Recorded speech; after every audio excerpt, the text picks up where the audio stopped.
Okay, let's dive into this. Today we're zeroing in on just one building, a stone building in Batavia, New York. Right. Pretty unassuming if you just drive by it on Main Street, maybe, but it's got this really significant title, The Birthplace of Western New York. It really does. And it's official, too, a National Historic Landmark, built in 1815. But the story, well, it starts a bit before that, Okay. because this building, it was the last office for the Holland Land Company, a really powerful entity back then. Right, the Holland Land Company. So our goal here is to kind of unpack that title. How could one spot, this, specific office, be called the desk from which Western New York was drawn into existence? That sounds huge. It does sound a bit dramatic, doesn't it? But it's actually pretty well grounded when you look at what the Holland Land Company actually did. So what was the deal with them? Well, think big. This wasn't just some local real estate firm. It was a group of very wealthy Dutch bankers. Okay. And back in the late 1700s, they bought land.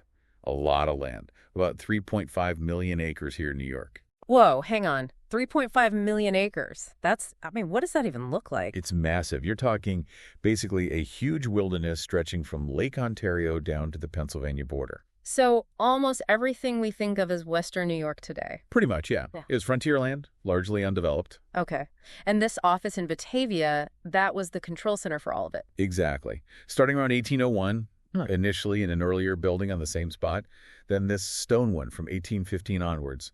This is where the day-to-day management happened. Under one guy, mainly. Primarily under their resident agent, a man named Joseph Ellicott. Very meticulous, very important figure in all this. So Ellicott's sitting in this office. What's he actually doing all day? What are his clerks doing that changes the whole region? Well, this is where that desk idea really comes into play. It wasn't just paperwork. They were actively transforming that wilderness. Ow! They had surveyors out, constantly mapping everything. That data came back to this office. Here, they drew up the plots, the lots, everything meticulously recorded on maps. And then, crucially, Ellicott and his team were selling off these parcels, thousands of them, to the pioneers heading west. So like the first big subdivision project, but, on a massive scale. Managed by hand. That's a good way to put it. All managed from this central hub, deed by deed. And the result of all that activity, right there in Batavia. The result was, well, Western New York as we know it. It literally shaped the landscape. Untamed land became towns, farms, cities. You mean specific places we know today started right here? Absolutely. Think about places like Rochester, Buffalo, Lockport. Their origins, their initial layouts, trace directly back to the transactions and the maps created in this very office. That's incredible. The source material calls it a crucible. What's behind that word choice? It sounds intense. It is intense when you think about it. It was a real meeting point, a melting pot almost. You had American ambition, the westward expansion idea. Right. Meeting head on with serious European money, that Dutch capital. And it's also where the legal side of land ownership, particularly regarding Native American lands, was formalized. Things like the Treaty of Big Tree in 1797 set the stage, and this office was where the practical parceling out happened afterwards. So decisions made in that room had huge, long-lasting consequences, control over land being the ultimate power, essentially. Precisely. It shows how mapping and distributing land isn't just administrative. It fundamentally shapes power, community, everything that follows. Right. Long before any digital tools, this was ground zero for that process in the region. And people can visit now. It's a museum. Yes, and that's so important. The Holland Land Office Museum is right there in the building.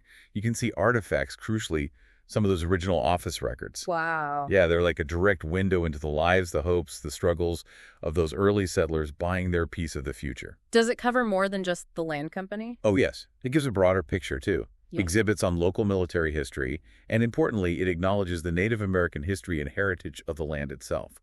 It provides context. So, looking back, this single building, it really was more than just stone and mortar. Much more. It was truly a nexus. Power, money, ambition, all converging to literally draw the map of Western New York and shape its identity. It's a powerful thought that something so big, the fate of a whole region, could really stem from the work done in one probably fairly quiet room. It really makes you think, doesn't it? How foundational decisions about land can echo for centuries. Definitely. And maybe something for you listening to consider.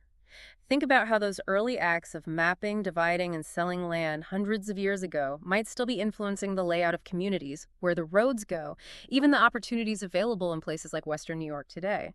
Those lines drawn on paper back then still shape the world around us.